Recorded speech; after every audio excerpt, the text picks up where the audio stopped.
John F. Kennedy. Acaba de salir hace muy poquito esta serie que hicieron. Yo la vi completita, me encantó, me pareció que está muy bien hecha. Pudimos conocer desde un lado más humano la personalidad de cada uno de los miembros del clan Kennedy y pues evidentemente termina cuando JFK es asesinado. Y hoy nos vas a hablar de esta página de la historia y de las conspiraciones y de los involucrados y todo, Juan Jesús.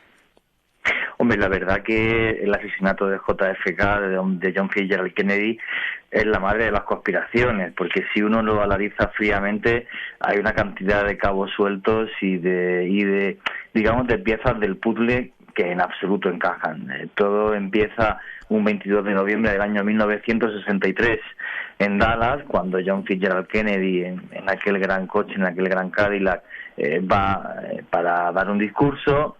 Y supuestamente lo que la comisión Warren, que es la que se forma después del asesinato, según la comisión Warren, lo que hubo fue 3 disparos. Un primer disparo que da en el cuello de JFK, del presidente, un segundo disparo que da en la cabeza y un tercer disparo que no impacta directamente en el presidente de los Estados Unidos.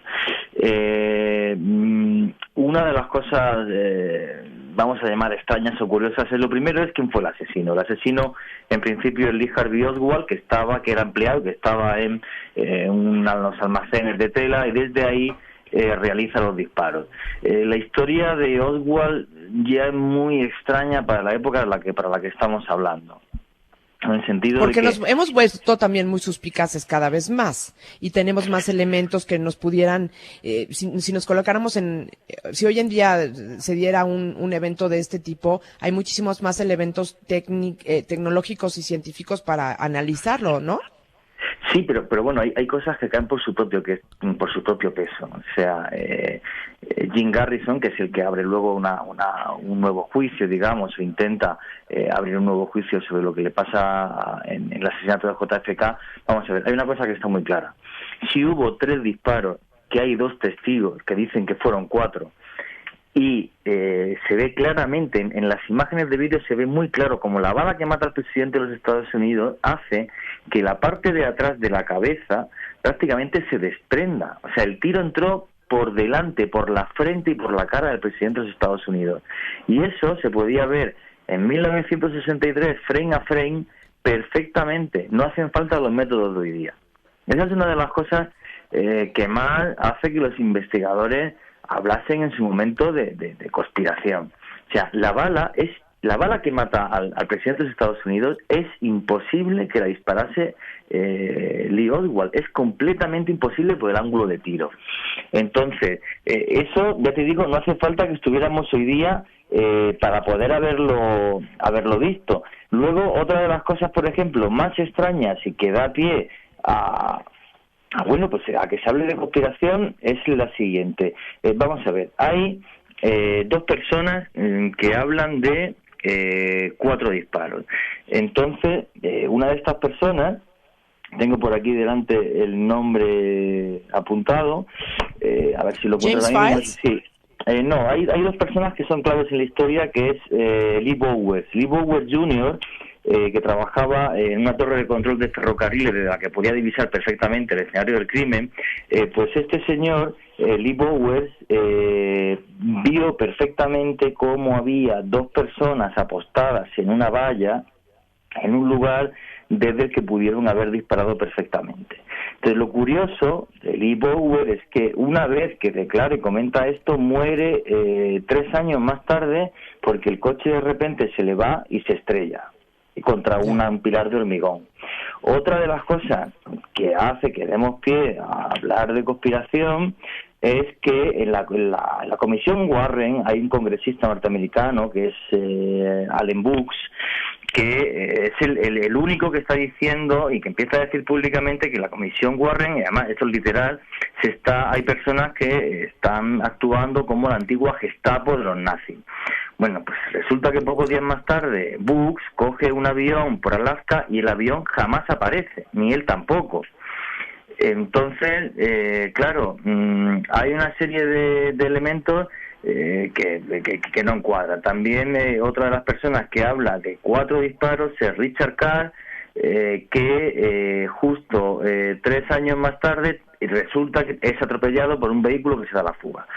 Entonces, entonces los poquitos que quedan, una serie de elementos que parece que contradicen lo que quería decir la Comisión Warren, que era simplemente que Lee Harvey Oswald era básicamente un psicópata, y ese psicópata un psicópata no, sino un perturbado, mata a John Fitzgerald Kennedy, realmente pues desaparecen. Pero hay otra cosa que hace que, digamos, que la conspiración pues suba todavía mucho más, y es el hecho de que pues a Lee Harvey Oswald le mata a Jack Ruby de una forma incomprensible, porque aunque fuera 1963, imagínate las medidas de seguridad que tiene que llevar en un juicio la persona que ha matado al presidente de los Estados Unidos. Claro. Y claro, a Lee Harvey Oswald le mata a Jack Ruby, que Jack Ruby es una persona que estaba en contacto con la mafia, con la extrema derecha, con la disidencia cubana, con un pasado completamente oscuro. Y este señor, de repente, están en la cárcel, y un doctor llamado West es el que dice que este señor está delirando, empieza a decir cosas extrañas.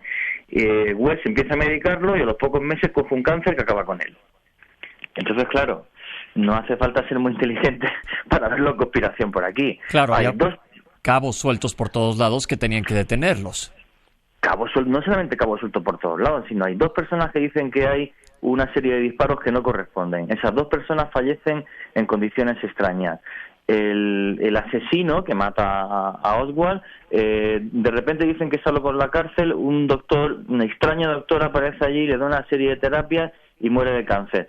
Realmente el único congresista en la Comisión Warren que está en contra de lo que se está investigando allí, porque entiende que hay cosas que son absurdas, coge una avioneta en Alaska y desaparece él, la avioneta para siempre.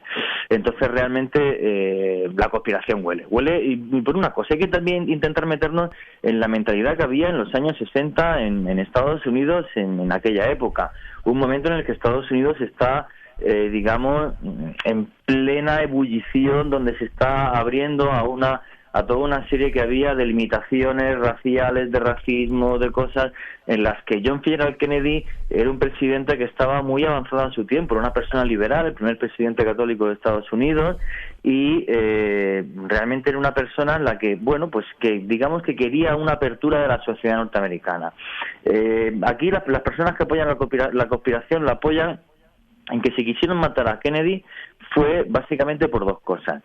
Primero, porque era un presidente católico de una minoría en Norteamérica que pensaba intentar abolir todas las leyes que estuvieran en contra de la segregación racial, cosa que estaba haciendo, y la otra es que era un presidente que iba a ser muy permisivo en tanto y en cuanto a lo que tenía que ser la Guerra Fría y la preparación del pueblo norteamericano para una posible guerra nuclear contra la antigua Unión Soviética. Esos, digamos, que son los 2 factores que harían que el mismo vicepresidente Johnson y ciertos elementos de la CIA se plantearan directamente acabar con JFK.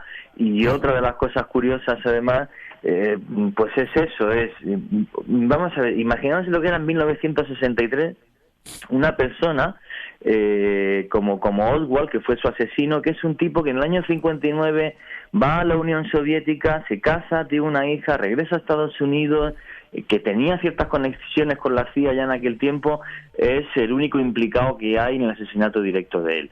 Una de las cosas curiosas que en poquísimos libros se recoge es que cuando la policía, cuando el FBI llega a la casa de Oswald, había muchísimos libros de hipnosis.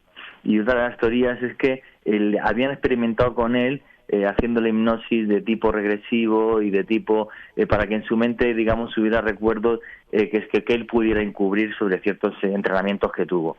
Entonces, claro, es una... Pero, ahí sí, en la novela que me estoy imaginando, Sí. imagínate si es una conspiración y yo estoy hipnotizando al tipo, voy a dejar ahí evidencia de que lo hipnotizamos. Pues sí me llevo los libros, ¿no?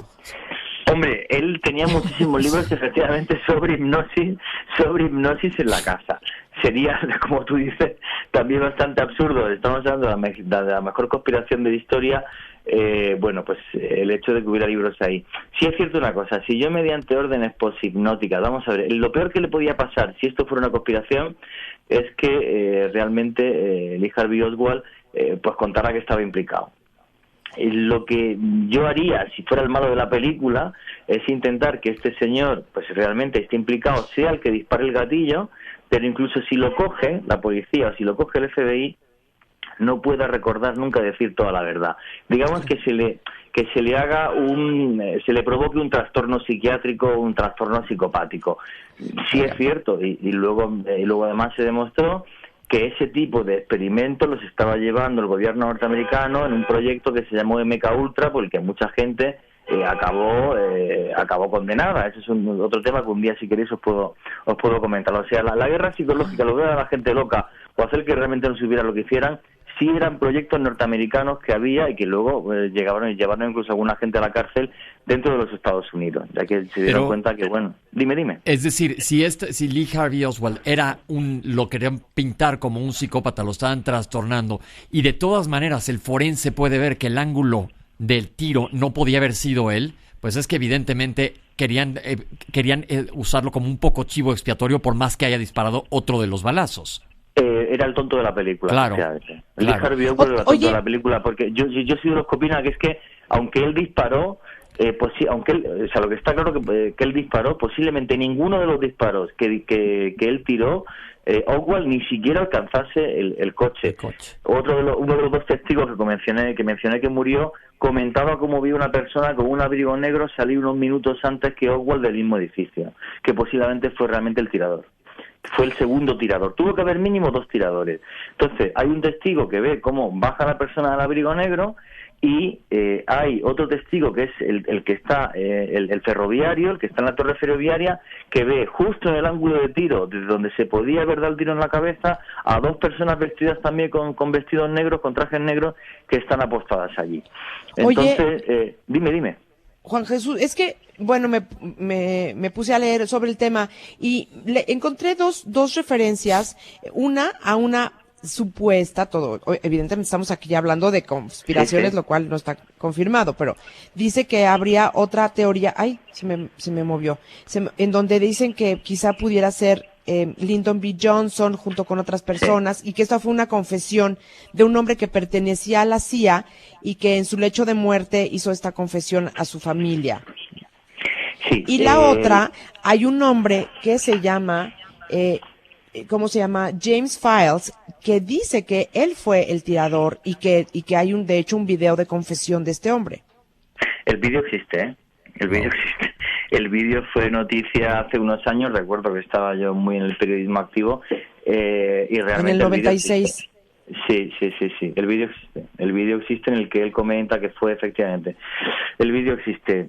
Ya claro, el apostar por las cosas que tú comentas, bueno, para mí Johnson estuvo implicado al 100%. O sea, aquí la clave es, vamos a ver, la CIA es una gran compañía que, digamos, vigila a los Estados Unidos. El problema es quién vigila al vigilante. Claro. Oh. El problema es quién vigila al vigilante. Entonces, Johnson tenía muchísimo poder. Había gente en la CIA que era muy afín a teorías de Nixon y otros presidentes que no veían con buenos ojos lo que estaba haciendo Kennedy, porque lo veían como un blandengue, perdonadme que lo diga así, en plena Guerra Fría, y muy posiblemente fue la CIA quien lo mató. Ciertos son los vídeos que tú estás comentando de gente que hace años, pero también se comentó por otra parte que ese tipo de personajes lo que querían era, pues digamos que sus herederos ganasen un gran dinero con la venta de los derechos de imagen de los vídeos. Bueno, claro, siempre hay de esos. Juan Jesús, muchísimas gracias. Creo que nunca sabremos la verdad, pero está padre recorrer estos episodios de la historia de nuestro mundo, ¿no? Muchas gracias. Muchas gracias a vosotros. Nunca sabremos la verdad, pero os aseguro que la verdad que os han contado no se corresponde a lo que realmente sucedió. Es un novelón, definitivamente. Sí, es un novelón.